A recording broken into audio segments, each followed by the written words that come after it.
Are you ready to be entertained? Who y'all think y'all frontin' on? Don't act like you forgot. Hello babes, welcome back to the channel. If you are new, welcome. So in today's video we are going to be diving into Beyonce's most iconic era, which is Bday.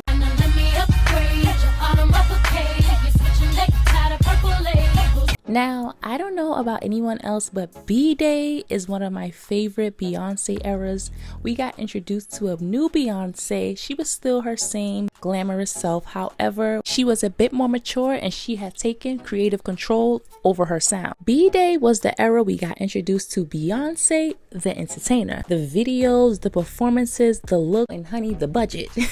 And the vocals we got on this album were top tier. And if her album didn't convince you, seeing her perform for her world tour, the Beyonce Experience, she most certainly solidified herself as one of the top female vocalists.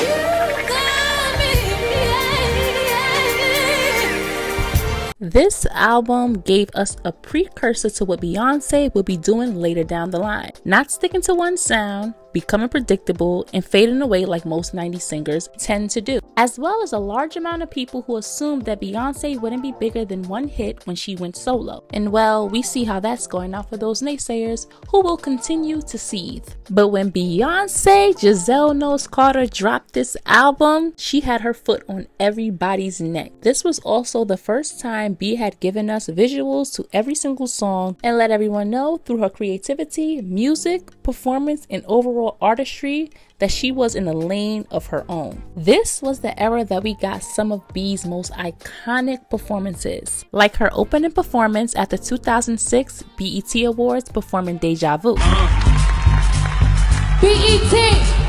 I'm ready. Let's go get it. We got the Ring the Alarm VMA performance,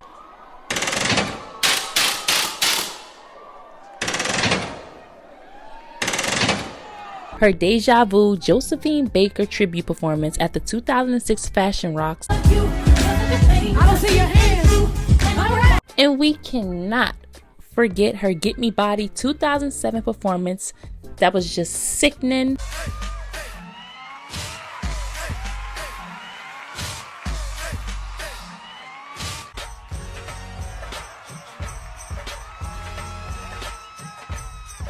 Sometimes she makes me sick with how talented she is, but let's continue this video. Bday released September 4th, 2006 to coincide with Beyonce's 25th birthday. It's great that it paid off. It went to #1 in Japan and the single's #1 this week and the album comes out.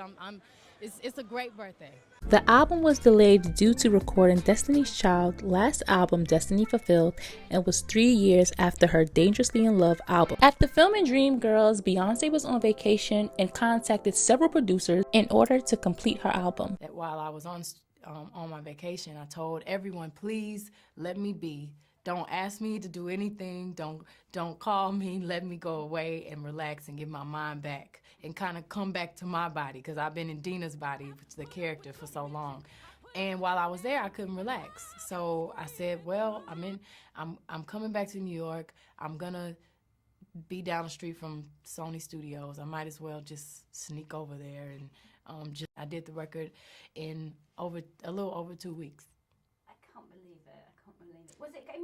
Renting out the Sony Music Studios and completing the album within 2 weeks. B snatched up some of the hottest producers in the industry like Darkchild, Rich Harrison, Swiss Beats, Eduardo Cabra, Sean Garrett, and Nelly Hooper.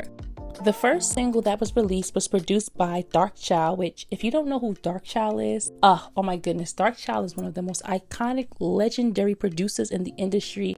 He has worked with some of the biggest stars and produce some of your favorite hits, as well as producing Lose My Breath on the Destiny Fulfilled album. Deja Vu was released on June 24th, 2006. The video for Deja Vu, directed by Sophie Miller, filmed in New Orleans on June 21st, 2006, and premiered on TRL and Overdrive simultaneously on July 12th. Baby, I swear it's deja vu. Know that I can't get over you. 'Cause everything I see is you. Beyoncé released 6 singles from her Bday album: Deja Vu, Ring the Alarm, Irreplaceable, Beautiful Liar, Get Me Bodied, and Green Light. So if you want to, you got the green light. Bday sold 541,000 copies in its first week, won 6 Grammys, amounting to the most Grammy Awards collected by a female in a single night in 2006. Beyonce's hair and makeup this era was so beautiful.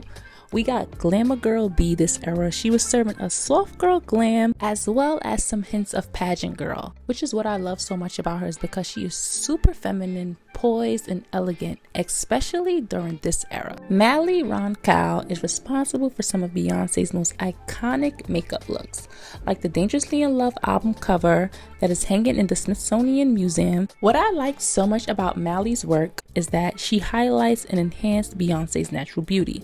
Her makeup was light and natural, barely wearing any foundation, but still giving you glammed up beat face when necessary. I think her Bday album cover updo hairstyle will always be a favorite of mine because it was so elegant and classic and represented who she was perfectly.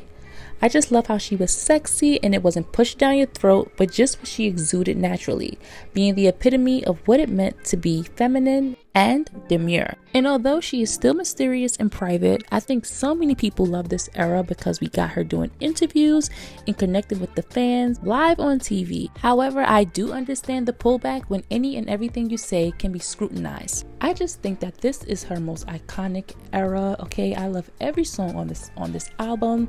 I didn't have near Airman in sight in middle school, but I was singing Irreplaceable loud and proud like I did. And don't even get me started on Ring the Alarm. Ring the alarm. I've been doing this too long, but I'll be damned if I see another chick on your arm. I had absolutely no business being in my feelings like that when this album was released, as well as me. What alarm, girl? What alarm are you ringing? Who did it? Nobody. What boyfriend? Nowhere. But it just goes to show how iconic of a music artist Beyonce is, because on each song on the album, you felt every single emotion she was going through, especially on Resentment. This album is just such a beautiful body of work, and I believe it was ahead of its time, which is why people now are praising the album more so than when it was first released. There were a lot of critics who didn't appreciate the body of work when it was first released, but I am glad that people are now appreciating the album. Even though it sold a lot, I don't think people really appreciated the body of work when it was first released, but Bday is one of her best albums. And this was the era that we got the all-female band, the Sugar Mamas, which is why this will always be such an iconic era to me, on top of the fact that this album is amazing. But that is it, you guys. I hope you guys enjoyed this video. Thank you so much for watching. Don't forget to like, comment, share, and subscribe, and I will catch you guys in the next video. Baby, baby.